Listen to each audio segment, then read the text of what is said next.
दोस्तों, आपने कभी सुना है कि किसी घर में किसी इंसान की मृत्यु हो जाती है और मृत्यु होने के बाद उस इंसान के डेड बॉडी को अंतिम संस्कार के लिए जब ले जाया जाता है तो गांव के सभी लोग उसको रोक देते हैं और कहते हैं कि इसका अंतिम संस्कार तब तक नहीं किया जाएगा जब तक तुम लोग हमें मीट ना खिलाओगे, यानी कि बकरे का मीट नहीं खिलाओगे तब तक उसकी डेड बॉडी का अंतिम संस्कार नहीं किया जाएगा। ये सुन के सच में मेरे भी होश उड़ गए थे और आपके भी होश उड़ जाएंगे। दरअसल ये सच्ची घटना है उड़ीसा की, और उड़ीसा में ही मयूरभंज एक गांव लगता है, उसी गांव की ये शर्मसार कर देने वाली घटना है। हुआ ये था कि एक लड़का और अपने माँ के साथ घर में रह रहा था। सिर्फ उस घर में उसकी माँ और वो लड़का ही होता है, उसके अलावा और कोई नहीं होता है। दरअसल ये दोनों लोग बहुत ज़्यादा गरीब थे और जो लड़का था वो बहुत ज़्यादा छोटा था और उसका खर्च, उस घर का जितना भी खर्च होता है सब उसकी माँ उठा रही थी। माँ की उम्र लगभग 70 साल के आसपास हो गई थी। अचानक होता कुछ ऐसा है कि माँ सोते सोते उसकी मृत्यु हो जाती है और वो मर जाती है। जैसे ही वो मरती है, जब उसके लड़के को पता चलता है तो गांव के लोगों को बुलाता है और गांव के लोग सभी लोग आते हैं, उसकी डेड बॉडी घर से बाहर निकालते हैं और बाहर निकालने के बाद दरवाजे पर उसको लेटा दिया जाता है, जैसे कि आप लोग जानते हैं, ठीक उसी तरीके से। अब लेटाने के बाद जो उसका छोटा सा बच्चा था वो अब सोचता है कि माँ का अंतिम संस्कार के लिए तैयारी किया जाए। जैसे ही वो तैयारी करने की बात करता है, गाँव के सभी लोग मना कर देते हैं कि नहीं, तब तक उसका अंतिम संस्कार नहीं किया जाएगा जब तक तुम हमको, यानी कि सारे गांव के लोगों को दावत नहीं दोगे, तब तक ये सारी अंतिम संस्कार की प्रक्रिया जो है वो नहीं की जाएगी। दरअसल दावत में भी डिमांड था, नॉर्मल पूरी सब्जी वगैरह नहीं खा सकते थे, बल्कि उन लोग को बकरा, भेड़, ऐसी मतलब नॉनवेज चीजें उन लोग को चाहिए खाने के लिए, तब जाके वो लोग उसकी मां का अंतिम संस्कार करने में सहयोग करेंगे, अन्यथा नहीं करेंगे। पूरे एक दिन निकल जाते हैं और अभी तक उसके मां का अंतिम संस्कार नहीं हुआ था। तब लड़का सोचता है कि मुझे ये दावत देना ही पड़ेगा।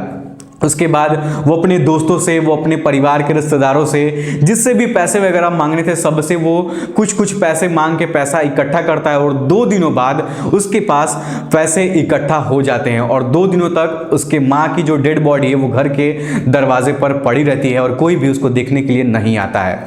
जब वो पैसे इकट्ठा कर लेता है तो जाता है बाजार और बाजार से 10 केजी बकरा कटवा कर लेकर आता है और घर पे लाने के बाद बावर्ची वगैरह को देता है बनाने के लिए। जब ये बात गांव वालों को पता चलती है कि अब हमारे मीट वगैरह का जो व्यवस्था है वो कर दिया गया है, 10 केजी की उन लोगों की डिमांड होती है, वो डिमांड पूरी हो गई है, तो गांव के जितने भी लोग थे, उस अंतिम संस्कार में जाने वाले या उसके आस पड़ोस के जितने भी लोग थे, सभी लोग उस बच्चे के घर पर आते हैं और उसकी माँ की डेड बॉडी को तैयार करने लगते हैं, जैसे कि हिंदू धर्म में किया जाता है, ठीक वैसे ही। उधर जो था कि मीट वगैरह जो खरीद के लेकर आया था, उधर लोग मिल के मीट वगैरह बना रहे थे और इधर इसके माँ की तैयारी की जा रही थी अंतिम संस्कार करने के लिए।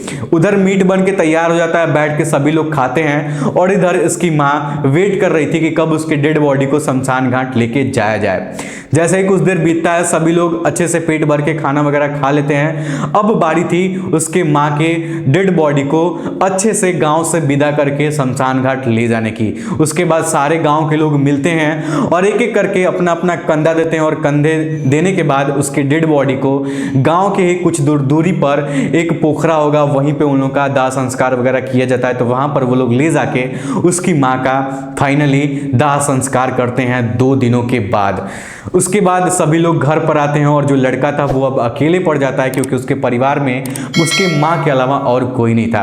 अब वो बहुत ज़्यादा रो रहा है, बहुत ज़्यादा परेशान है। दरअसल वो भी सोच में पड़ गया कि अब वो अकेले अपनी ज़िंदगी में करे क्या, क्योंकि वो ना तो कमाता था ना तो पढ़ाई करता था, बस घर पे अपनी माँ के साथ रहता था, अपनी माँ का ख्याल रखता था और उसके घर के जितने भी खर्चे होते थे सब उसकी माँ ही चलाती थी।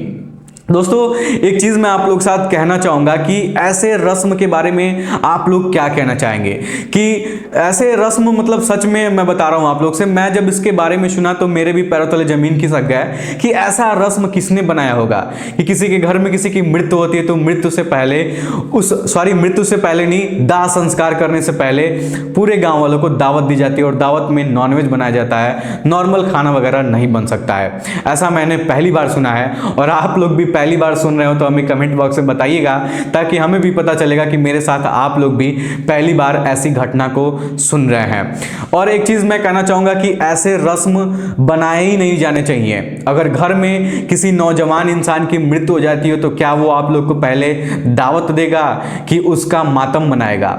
पहले आपको दावत देगा तब उसका अंतिम संस्कार करेगा।